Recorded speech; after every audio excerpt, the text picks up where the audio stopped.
Iran और Israel के बीच युद्ध अब ऐसे मोड़ पर आ गया है जिसकी कल्पना शायद किसी ने नहीं की थी।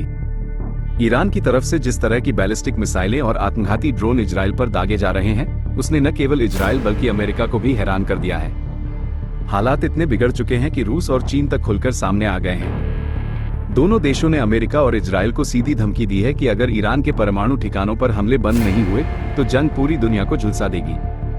इस वक्त इजराइल की राजधानी तेल अवीव पर ईरान ने केवल 2 घंटे में 12 मिसाइलें दाग दी। इन हमलों में अब तक 25 से ज्यादा इजरायली नागरिकों की मौत हो चुकी है। गाजा जैसी तबाही अब इजराइल के अन्य शहरों में भी नजर आने लगी है। जवाब में अमेरिका और इजराइल अब 180 फाइटर जेट्स के साथ ईरान पर बड़ा हमला करने की तैयारी कर रहे हैं, लेकिन उनके लिए सबसे बड़ी चुनौती है ईरान का फोर्दो परमाणु ठिकाना, जो सैकड़ों मीटर गहराई में जमीन के नीचे मौजूद है और जिसे तबाह करना आसान नहीं है।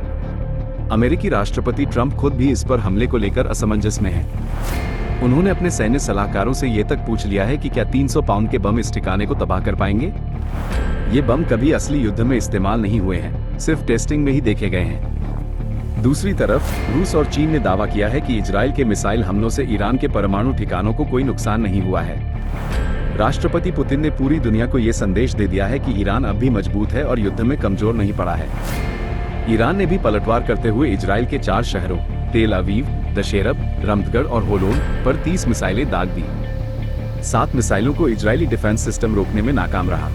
इन हमलों में 176 लोग घायल हुए हैं, जिनमें 6 की हालत नाजुक बताई जा रही है।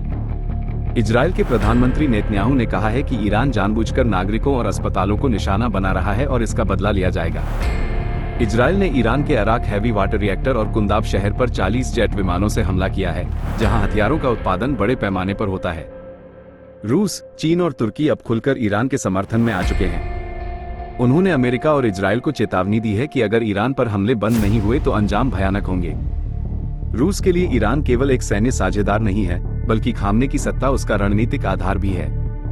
खामने के शासन का पतन पुतिन के लिए सीरिया से भी बड़ा झटका होगा। इसी बीच इंटरनेशनल एटॉमिक एनर्जी एजेंसी यानी आईईए ने एक बड़ा दावा करते हुए कहा है कि ईरान के पास परमाणु हथियार बनाने के प्रयासों का कोई सबूत नहीं है। इसके बावजूद इजराइल और अमेरिका लगातार हमले कर रहे हैं। अब सवाल यही है, क्या अमेरिका और इजराइल मिलकर ईरान के सुप्रीम लीडर अली खामने को मारने की योजना बना रहे हैं? और अगर ऐसा हुआ तो क्या मिडिल ईस्ट में एक ऐसी जंग शुरू होगी जिसे कोई नहीं रोक पाएगा? जवाब आने वाले कुछ दिनों में मिल सकता है, लेकिन आज जो तस्वीर है वो ये बता रही है कि जंग अब सिर्फ ईरान और इजराइल की नहीं रही, ये अब वैश्विक संघर्ष बन चुकी है।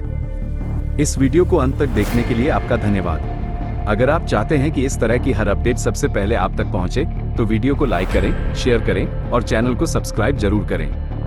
और हाँ, हर कमेंट का जवाब दिया जाएगा, तो आप अपनी राय नीचे जरूर दें। भारत हेडलाइन पर बने रहें।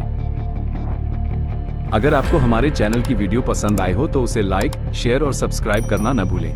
वीडियो को अंत तक देखने के लिए आपका धन्यवाद।